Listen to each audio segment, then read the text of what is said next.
Mm. Do the glasses have any amount of cleanliness on them? Probably not. And the probably not is because look, it's Pittsburgh. It is Pittsburgh. The air index today is 150, which is totally cool for me to be outside still. But when the throat is burning and the eyes are itching, I often choose not to go outside and just be in as much ventilation as possible. And then like open the windows a bit, then I'll take a walk later. But as I threatened, we are back to morning tea. I'm actually going to put on TikTok because a lot of these are young adults, they're in the like early 20s, 30s, trying to figure out all the language that you and I use so naturally. And Darla says, good morning. She says, hello, where's my water? Okay. Just say some hi here for them. So, brief context. So treatment for cancer finished, I don't know, however long ago it did.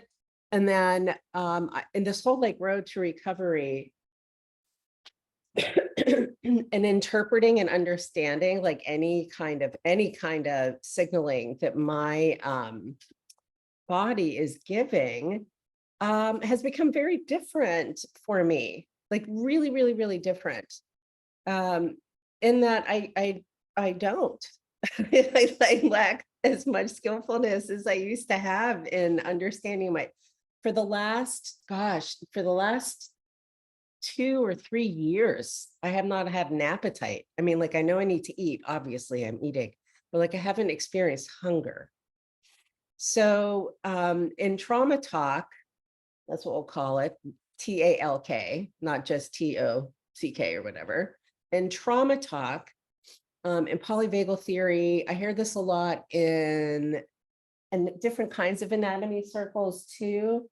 There's a word called interoception. By the way, if you ever come over, this is the very best gift because then Darla has something to chase. So interoception is how you and I understand and interpret all of the signals that our body is sending. So that's pain, that's hunger. No, Ben, but you can pay me to see what color my toes are painted. I like that you want to see my toes. No. Anyway, let's put Ben to the side here. TikTok is a. So interoception, how do I feel? Am I hungry? Am I tired? Is it this? Is it that? And there are all kinds of reasons the accuracy of that interpretation might be impacted. Trauma is a really big one, especially complex and like ongoing trauma, because it makes your amygdala grow. It changes your prefrontal cortex over time. So I personally relate to complex trauma like it's a brain injury, which is, I think, the real primary reason I've always, since I've become more and more fascinated with how people experience, understand, and resolve trauma. It's just like really fascinating. But then I wonder, like, well, who determines, like, how do I know? How do you know? There's a condition where you don't feel any physical pain at all, none at all. You can feel all the sensations and you can feel all of everything happening, but you don't feel physical pain at all. I'm putting eye drops in because Pittsburgh is Pittsburgh. There we go. No pain at all, right? Like that sounds objectively wiggly to navigate, to have to monitor your cuts, to have to, like, what if there's an appendix moment and you feel no pain? I'm sure this person spends a whole bunch of time in hospital. What is my cat's name, agent? Do you have a gender? Gender is Shitstokoff. I have two kitty cats. One is a tuxedo named Norman, and he's a very handsome man and wants to eat my eyes because I don't feed him enough shrimp. And the other is Darla, and she's a calico. And she's double in a different direction, but they're both lovely companions and have been real good for my mental health as I've been recovering from cancer. But coming back up into this pandemic, now I need a tissue for my nose. Lordy, there's so much happening with the body. There's so much to pay attention to. Back to interoception. So yeah, so interoception, how I experience everything: hunger, pain, desire. I experienced a fracture of self, very bizarre dissociation in direct response to trauma several years ago. And it just resolved recently within the last week or so. And the feeling is like, oh, it literally felt like life coming home. I was like, yay, I can feel my belly. So good, so good. I believe that interoceptive awareness, this is an opinion that I have, but I think that one of the ways that people who engage in different kinds of activities where you're going to be experiencing impact or some kind of challenge or like date night, stuff like that. One of the better skills to be developing is to be developing an understanding to be able to interpret your body's responses based on your body, not what the other people tell you it's supposed to be. To wit, stranger on the internet says, hey, doctor, what does a mammogram feel like? And then he told her what it feels like. It's like, you don't have a breast, my friend. You do not have a breast. So this whole narrative about pain at the doctors is so hilarious to me. It's so hilarious because the experience of pain is informed by interoception, which is part of how you communicate between body and brain. It's kind of a personal thing, right?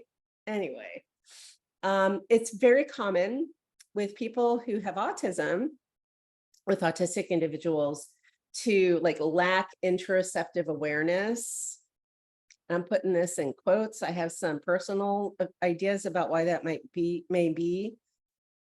The way that we operate, the way that we take information in, the way that we understand it, and then the way that we synthesize it in our bodies might just invite different ways in.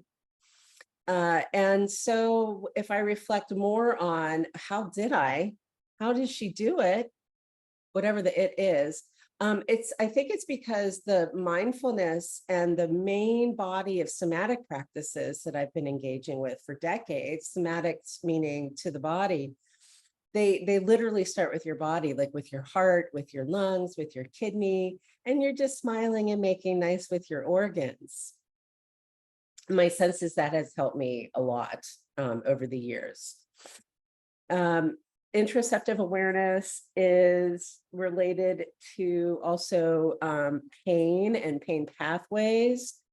I'm going into fascia science right now. I'm reaching for memory. If I don't really feel like writing an article about this, but my memory is that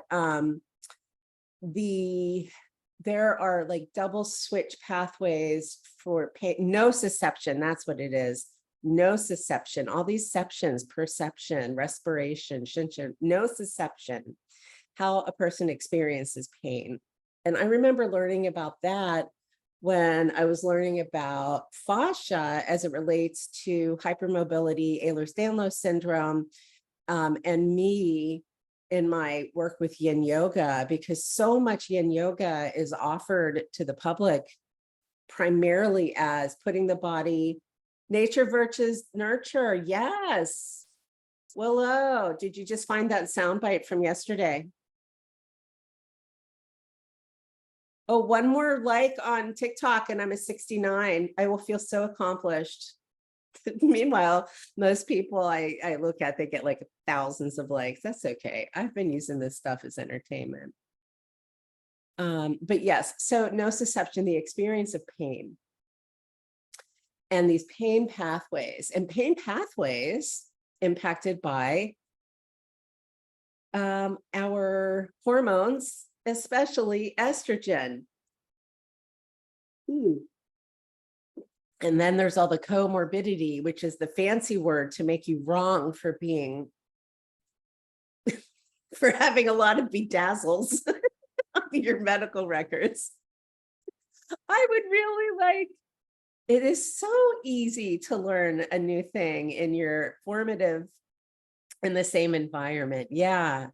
Yeah, like something I've been really like so much upset by, I have to completely change how I'm doing everything, orienting online, is somehow the whole thing, like all these vocabulary words are not necessarily given the whole, like, here's how you can practice this vocabulary word, or here's how you might use it in your actual life. So one of the hopes that I have with this morning tea, if you ever want to join, all you need is a beverage, bedhead optional, is to turn this into some sort of, this is an article or a little bit about, hello from the Texas. How is it in Texas? Probably a little bit drier than it is here. But the interoception, nociception, the experience of pain. Now, what's really weird to me about this idea of nociception, the experience of pain, again, is how is it measured? There's so much conflict in medicine, like at the doctor's office, between something that can only be described being forced into a framework that like you have to quantify or it's not real. Like there's everybody I know who has lived with chronic pain, chronic illness for any period of time, with whom I've spoken about it, we all are done with pain scale doctors. Pain scale doesn't work if it's all the time. And something that it's warmish, but not terrible, sitting on your, oh, cicadas.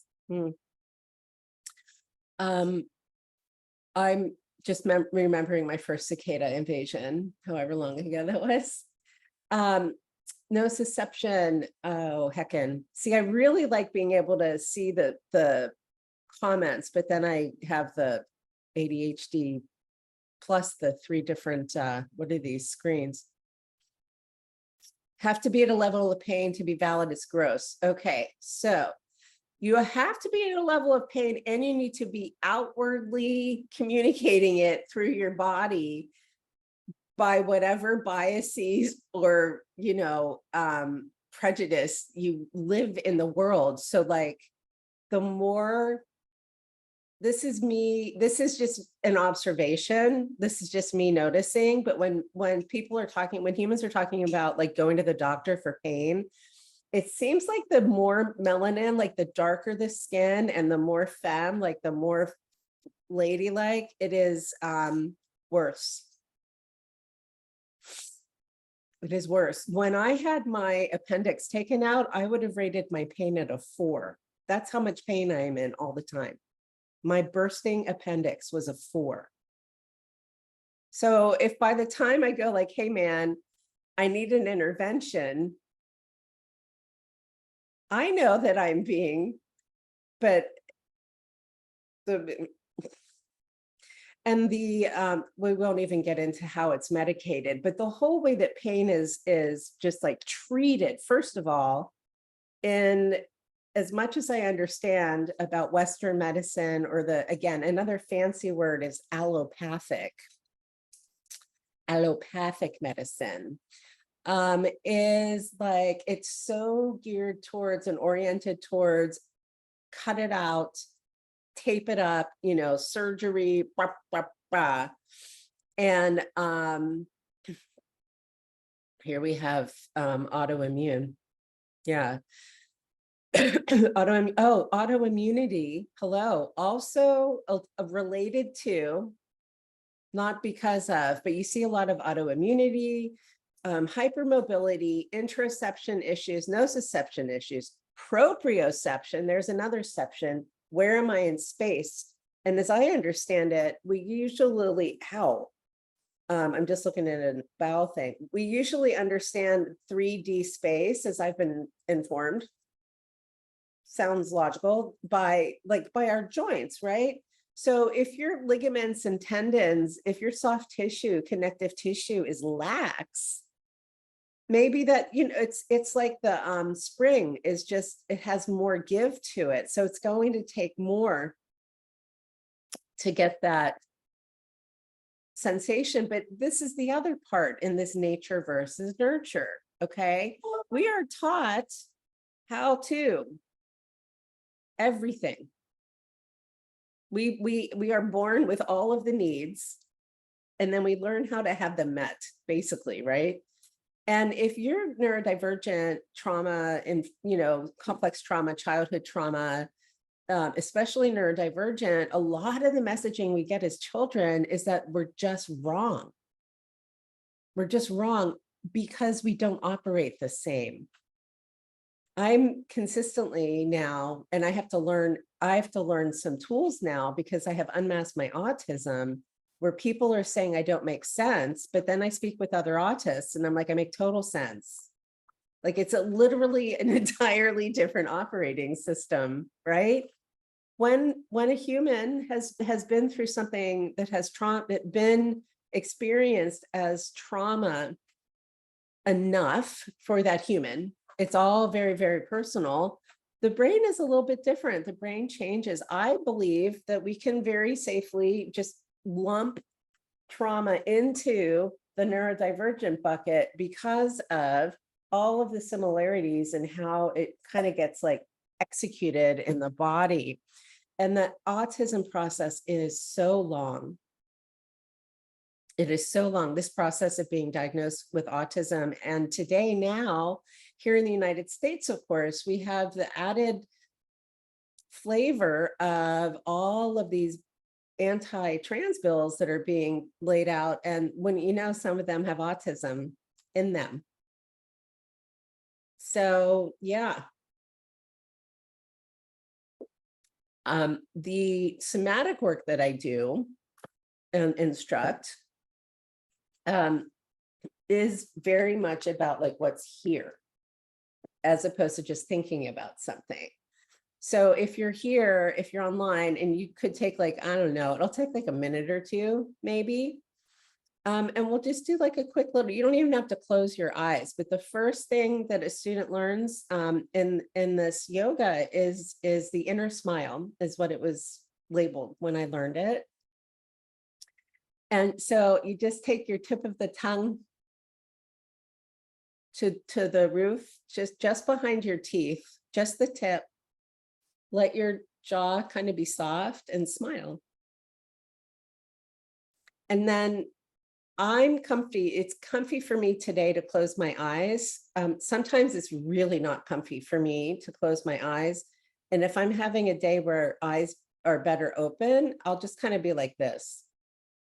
Right? So just sort of like half open. And then if something else even makes more sense, that's what you'll do.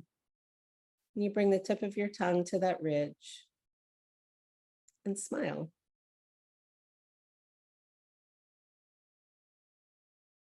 And then, so if you take your hands and just sort of like, remember that you have a chest, and let's just very simple, hands on heart, hands on chest, and smile. And it's like you're smiling to your hands and feeling your body.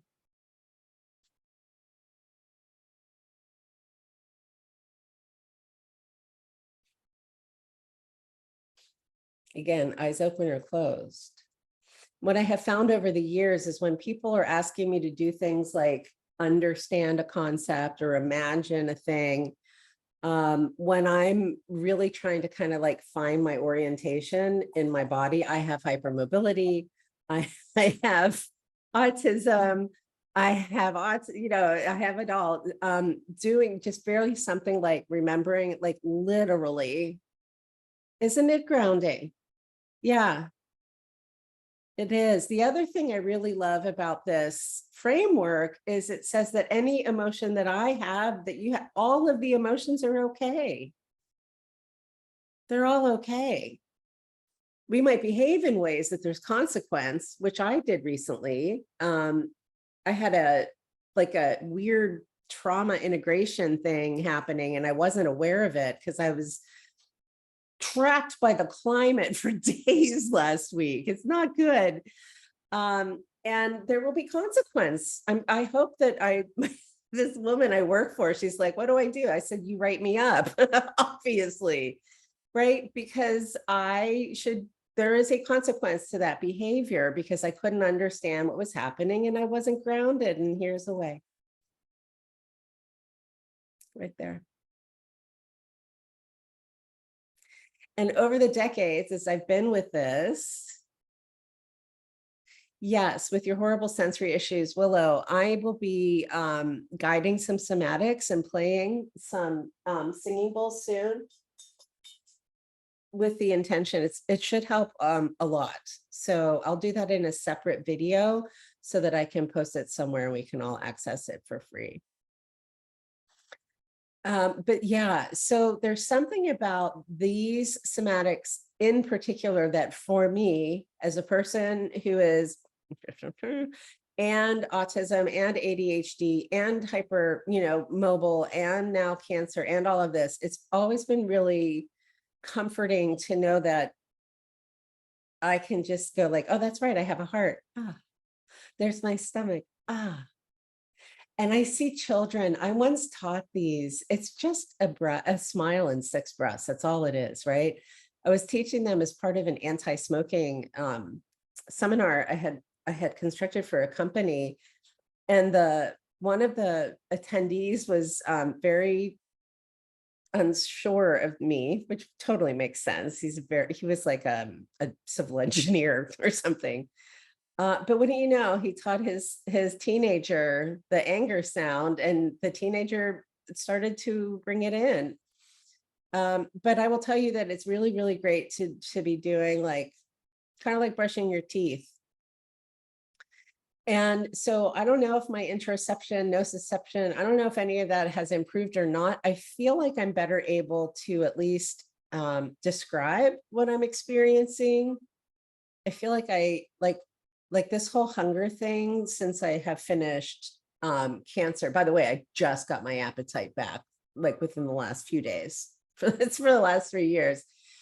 It has helped me though also know even though I don't have an appetite, even though I'm not really feeling hunger, I know that my body needs nourishment because I can feel the tired and I can feel all of that. So then I go, okay, so nourish body, even if I don't have like an appetite and I'm not hungry.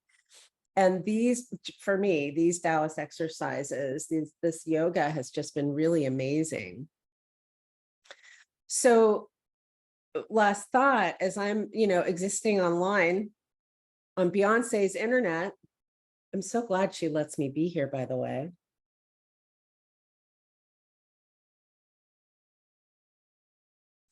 I would love to be doing something like here's a class, Willow, for grounding and whatever. And then just like, here's a bunch of stuff about all the fancy words. But I'll tell you, when I'm like really in it and I need to kind of like be like, oh, that's right. Hello. Hi.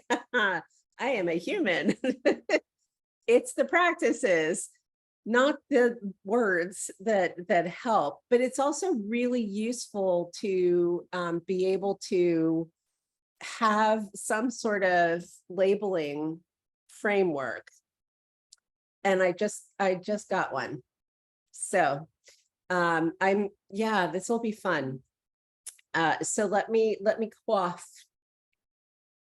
Not too much though, because I'll get distracted because of the ADD. And then I'll jump on TikTok and we'll have a free somatics little moment and I'll play you some bowls. And then Facebook, that's because you come meet me over there because I don't make sense on Facebook. Facebook doesn't operate neurodivergent friendly. Okay, everybody. Liberty.